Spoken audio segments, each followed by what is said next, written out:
Wow, movie opens on a human eye opening cliche. Awesome. Such original. So creativity. Considering that the original film started this cliche, I'd have to say, yeah, such original. So creativity. Really strong character or really shitty walls? You make the call. Why not both? Also, I guess it's a requirement that a Blade Runner movie has to open with a scene of a character crashing through a wall. Interesting that you'd make that astute observation when you completely ignored the original Blade Runner starting the movie opening with an eye thing. Because you've never seen a miracle. On the contrary, dog, I've seen Miracle 15 times or more. Oh wait, you didn't mean the movie, did you? And you weren't talking to me. That's not a sin for the movie. That's you making an obscure joke that people would then have to go into your comment section in order to understand. It's 2049, but guns are still firing regular bullets. Where are the phasers and laser guns? And we've cracked the code for AI and naked chick billboard holograms, but where are the photon torpedoes? I won't get into the specifics of why handheld photon torpedoes or laser guns would be unfeasible only 31 years into our future, but this is a continuation of the original Blade Runner, which was 1982's version of 2019, which was 37 years into their future. And that film didn't have laser guns, so why do you all of a sudden require them now? A minute and a half of Kay flying his ship back to base in the rain. Fuck you, Jeremy. This sequence was magnificent cinematography. I realize it's all fake, but she just said she was trying a new recipe, then served him steak, fries, and salad, none of which require a recipe. Steak doesn't require a recipe? Remind me to decline invitations to your house for steak. Wait, if there's one thing this movie makes abundantly clear about Joy, it's that she's ambient and can't physically touch Kay. So how are these water drops landing on her skin? The rain isn't landing on her skin. Her program senses that she's out in the rain and simulates water droplets. That is literally shown in that scene. I'm so happy when I'm with you.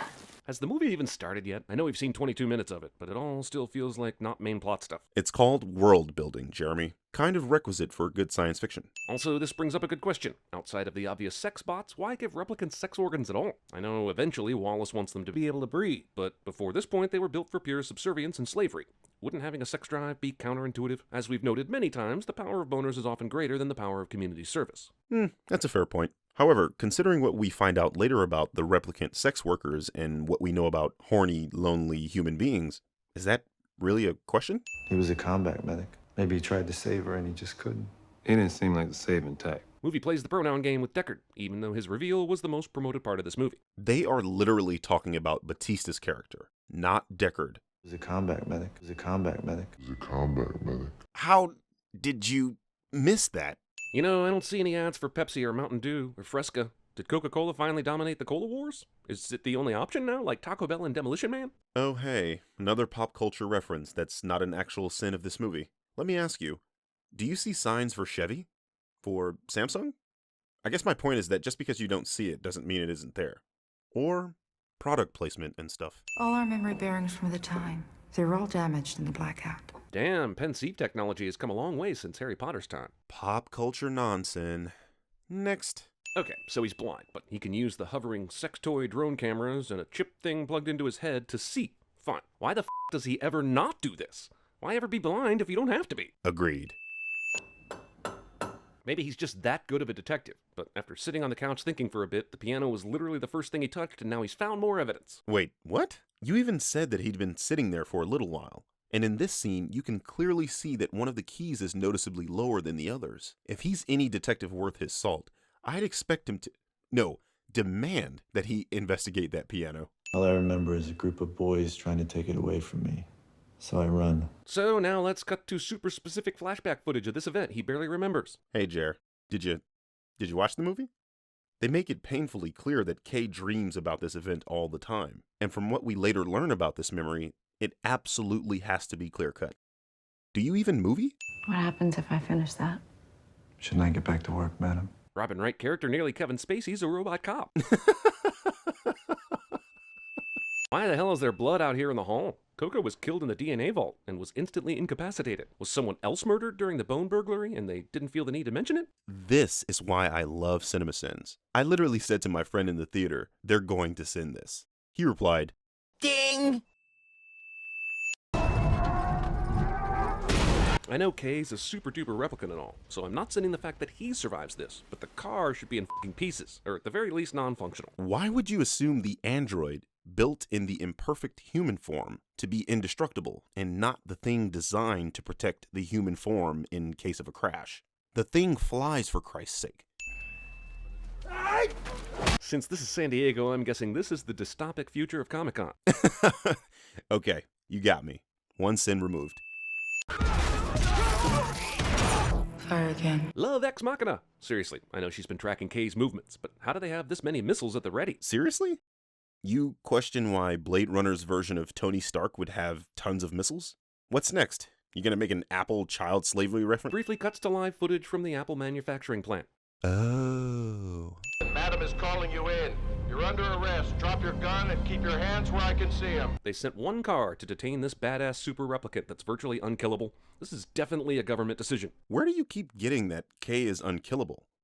In the previous film, Harrison Ford lucks his way into killing technically 3 replicants with relative ease. Sure, he's a Blade Runner, but that movie showed how inept Deckard really was. Even Rachel killed Leon, so what the fuck? Also, why is he being arrested at all? As far as Joshi knows, Kay's been following leads that pertain to the case. If she just calls him in, it's a certainty he'd come. Which makes the previous sin about them only sending one cop to arrest him irrelevant, doesn't it? You liked her, I could tell. Joy picks the day that Kay's life is falling apart to enact her proxy horror plan. This is a nice gesture and all, but dude's got a lot on his mind right now. I would tend to think that a cyber pseudo-threesome with 2 beautiful women would sort of make that day a little bit better. Also, how did Joy contact Mariette without Kay knowing anyway? Isn't she always in his pocket? She's kind of a computer bud. If she can light cigarettes without touching them, she can damn sure phone the replicant brothel. Man, this movie uses a lot of CinemaSins sound effects. You guys haven't used this sound in a long time. One sin for not using it when you add a ton of sins anymore.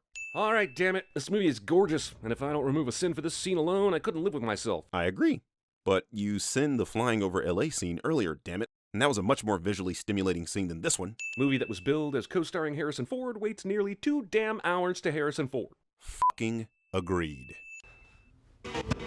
Wait, Elvis and Marilyn Monroe existed in this universe? Is this supposed to be basically our timeline? Where did shit go sideways then? One sin for not acknowledging how awesome this scene is. Stop! Could someone please tell me how it's possible that Joy can turn herself on here, when all the other times it's been shown that Kay has to hit the button for her to appear? To those that haven't seen this film, that would seem like an apropos observation.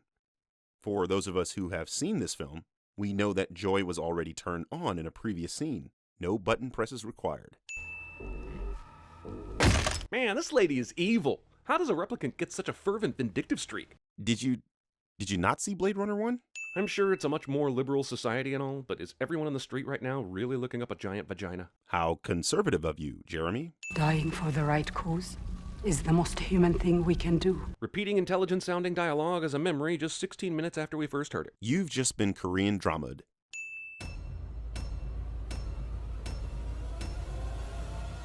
Ding!